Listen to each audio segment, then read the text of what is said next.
오늘은 5장 섭리. 우리 순서대로 한번 볼까요? 1장은 뭐였죠? 1장은 성경, 2장은 하나님에 대해서 했고 3장은 작정. 작정이 뭐였죠? 작정은 하나님의 계획, 전체적인 계획. 그리고 창조를 했어요. 4장에서 지난주에. 그리고 5장에는 섭리에서 합니다. 작정이란 단어가 처음에 들었을 때 좀 어려웠지만 배우고 나니까 이런 의미구나 라는 것을 어느 정도 좀 알게 됐잖아요. 이 섭리라는 것도 그냥 봤을 때는 무슨 의미인지 이렇게 싶다가도 하루 배우고 나면 크게 어렵지 않을 거예요. 그래서 오늘은 섭리란 무엇인가를 배우고 2항에서는 섭리의 다양한 오타죠. 섭리의 다양한 방식들 그리고 방식들. 그래서 섭리에 대해서 한번 볼게요. 섭리란 무엇인가 해서 쭉 긴데 나눠서 한번 봅시다. 파란 글씨 한번 읽어볼게요. 시작. 만물의 위대한 창조자이신 하나님께서는 자기의 가장 지혜롭고 거룩한 섭리로 하나님의 가장 지혜롭고 거룩한 섭리로 정확무오한 예지와 미리 아시는 거죠. 자유롭고 변함없는 자기 뜻의 계획에 따라 이렇게 돼 있어요. 작정을 하나님이 계획하시고 나서는 그 작정을 이루어 가시는 과정에서 섭리를 사용하셔요. 작정을 세우시고 섭리를 사용하신다 이렇게 생각하면 돼요. 여러 가지 환경들이라고 생각하면 됩니다. 하나님께서는 가장 지혜롭고 거룩하신 섭리, 여러 가지 상황들을 정확무오한 예지와 자유롭고 변함없는 자기 뜻의 계획에 따라 이 모든 것들을 이루어 가신다는 거예요. 여기에 대한 말씀 볼게요. 여호와여 주께서 하신 일이 어찌 그리 많은지요. 주께서 지혜로 그들을 다 지으셨으니 주께서 지으신 것들이 땅에 가득하나이다. 그래서 하나님의 위대한 창조자인 것을 표현하고 있죠. 8절에 보면 시편 94편 백성 중에 어리석은 자들아 너희는 생각하라. 무지한 자들아 너희가 언제나 지혜로울까. 길을 지으신 이가 듣지 아니하시랴. 눈을 만드신 이가 보지 아니하시랴. 우리가 아무리 지혜롭다고 해도 하나님의 가장 지혜로움은 따라갈 수가 없습니다. 사람들이 자기는 지혜로운 채 의로운 채 과장하면서 살아가지만 하나님의 지혜 앞에서는 겸손해질 수 없죠. 그래서 그 놀라운 지혜로 섭리를 이끌어 가시는 겁니다. 11절에 보면 모든 일을 그의 뜻에 결정대로 일하시는 이의 계획에 따라 우리가 예정을 입어 그 안에서 기업이 되었으니 해서 하나님께서 모든 일에 관여하시고 결정하시는 것을 표현하고 있습니다. 여전히 섭리장에 와서도 여전히 하나님이 주도적으로 하시는 거죠.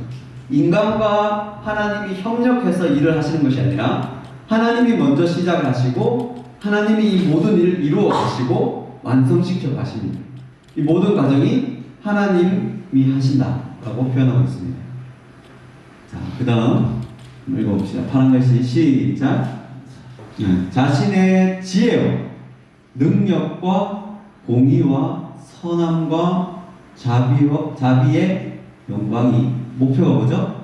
찬양받도록 하나님께서 그 모든 거룩한 지혜로 섭리해서 하나님이 계획하신 작정을 이루어 가시는데 그렇게 하시는 이유는 목표는 이러한 것들을 찬양받기 위해서. 작정을 하실 때도 똑같았죠. 하나님께서 왜 작정을 하시냐 했을 때 하나님의 영광이 찬양받도록. 그리고 창조 때도 똑같죠. 지난주에 배웠던 창조 때도 왜 창조하셨냐 했을 때는 하나님의 영광이 찬양받도록 그렇게 창조를 하십니다. 섭리를 하십니다. 10절 한번 볼게요. 이는 이제 교회로 말미암아 하늘에 있는 통치자들과 권세들에게 하나님의 각종 지혜를 알게 하려 하심이니. 그래서 교회와 세상에 이런 하나님의 지혜를 알게 하시길 원합니다. 이거랑 동일하죠. 종으로 하지 않고 자유인으로 하신 다음에 자신을 나타내셔요. 계시죠. 자신을 나타내셔서 우리가 하나님의 그 놀라운 것들을 발견하고 선택할 수 있게 길을 열어주시는 겁니다. 세상에는 선한 것이 없다는 것을 하나님을 통해서 보여주시는 거죠. 지금 우크라이나에 전쟁이 일어나고 있는데 거기에 행한 러시아의 여러 가지 악행들 드러나고 있죠.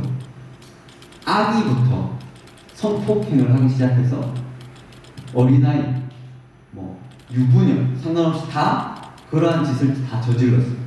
그런 걸 보면서 어떤 생각을 해야 되냐면, 저게 나구나, 이렇게 생각해야 돼요. 내가 저 상황에 안 있어서 안 할 뿐이지 똑같다는 거예요. 저들과 나, 푸틴과 나, 김정은과 나, 뭐가 달라요? 다른 것이 있다고 생각하면 아직은 자기를 의로운 채 가장하고 있는, 모든 죄악은 동일하게 그 속의 씨에서부터 시작돼요. 어떤 열매를 맺느냐가 다른 거지. 그래서 하나님은 열매의 크기에 중요하지 않아요. 그 안에 죄의 씨가 있느냐. 그래서 뭐라 그래요? 미워하는 자마다 살인하는 거랑 똑같다, 이렇게 말하잖아요. 그러니까 중요하지 않아요. 어떤 열매를 드러내냐, 푸틴처럼 저렇게 살인자냐, 김정은처럼 저렇게 막 살인자냐, 이런 거 중요하지 않아요. 여러분도 저도 그 안에 죄의 씨를 가지고 있다는 거예요. 이게 핵심입니다. 얼마나 비참하고 불쌍해요. 이러한 상황 속에서 하나님은 자신을 나타내십니다.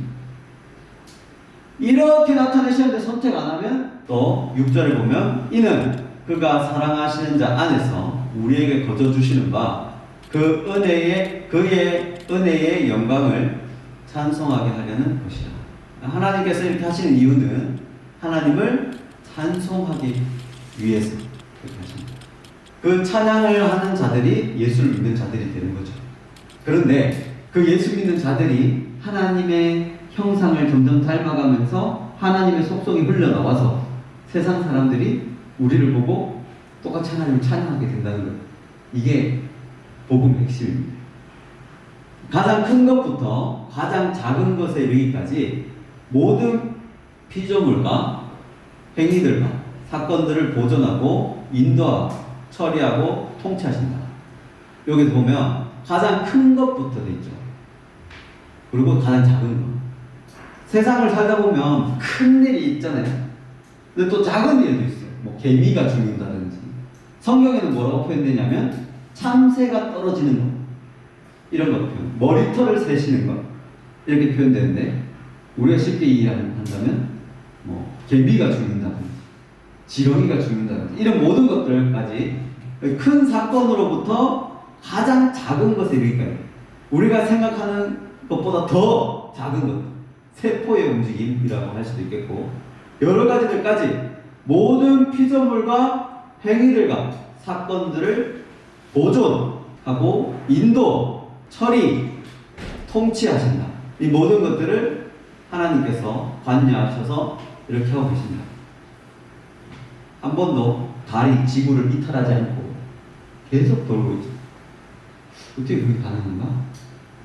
했을 때 성경에서는 하나님이 보존하신다라고 표현하고 있습니다. 자, 한번 볼게요. 참새 2마리가 한 아사리온에 팔리지 않느냐. 그러나 너희 아버지께서 허락하지 아니하시면 그 하나도 땅에 떨어지지 아니하리라. 하나님께서 허락하셔야 됩니다. 여기 보면 너희에게는 머리털까지 다 세신 바 되었나니. 머리털을 어떻게 다 세? 근데 하나님은 하십니다. 두려워하지 말라. 너희는 많은 참새보다 귀하니라. 여기도 보면 10편에 볼게요. 여호와께서 그가 기뻐하시는 모든 일을 천지와 바다와 모든 깊은 데서 다 행하셨도다. 하나님께서 이 모든 천지와 바다의 모든 것들을 다 기뻐하시는 대로 기뻐하시는 모든 일을 다 행하십니다. 이게 섭리.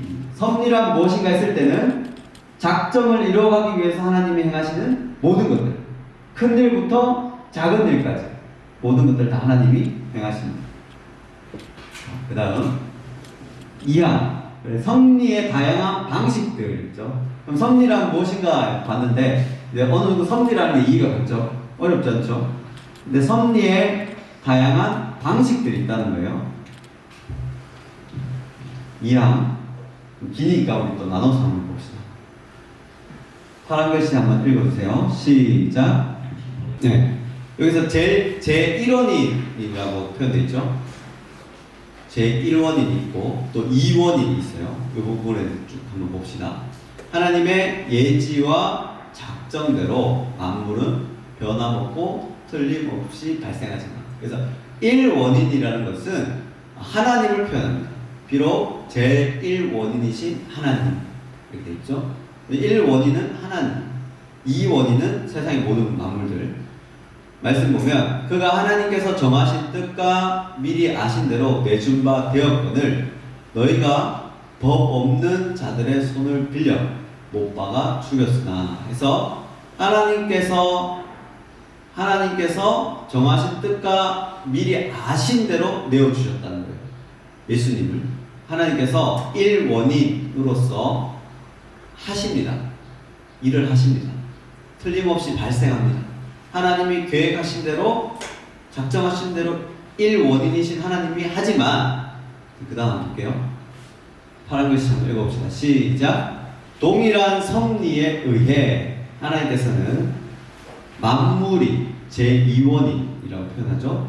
성질을 따라서 필연적으로 그리고 자유롭게 우연적으로 일어나도록 정돈하셨다. 하나님이 첫 번째 원인이 됩니다.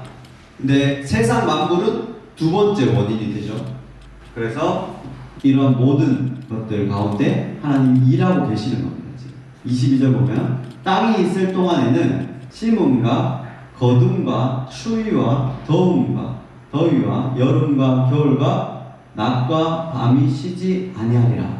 하나님께서 창조하신 것들이 그분의 통치 아래서 이런 계속 이루어지고 있음을 보여주고 있습니다. 5절을 보면 가령 사람이 그 이웃과 함께 벌목하러 살림에 들어가서 손에 도끼를 틀고 벌목하려고 찍을 때에 도끼가 자루에서 빠져 그의 이웃을 맞춰 그를 죽게 함과 같은 것이라. 이런 사람은 그 성읍 중 하나로 도피하여 생명을 보존할 것이니라. 우연히 살인을 저지른 거죠. 산에 같이 나무하러 갔다가 나무를 하는데 도끼 자루가 빠져가지고 죽었어. 박 부딪혀서 옆 사람이 죽었어. 그러면 도피하라 이런 건데, 이러한 일들이 하나님이 통치하시지만 그 제2원인 안에서 충분히 일어난다는 거죠. 여러 가지 사건들. 자, 6절도 보면 내가 그를 보내어 경건하지 아니한 나라를 치게 하며 내가 그에게 명령하여 나를 노하게 한 백성을 쳐서 탈취하며 노략하게 하며 또 그들을 길거리에 지는같이 짓밟게 하려 하거니와. 그래서 하나님께서 제2원인들을 사용하셔서 이스라엘 백성을 혼내시는 장면, 방망이로 사용하신다는 거죠. 이렇게 여러 가지 이원인들을 사용하십니다. 섭리 안에서. 하나님의 방식들은 직접 개입하시는 경우도 있고 환경을 사용하시는 경우도 있다. 이거죠.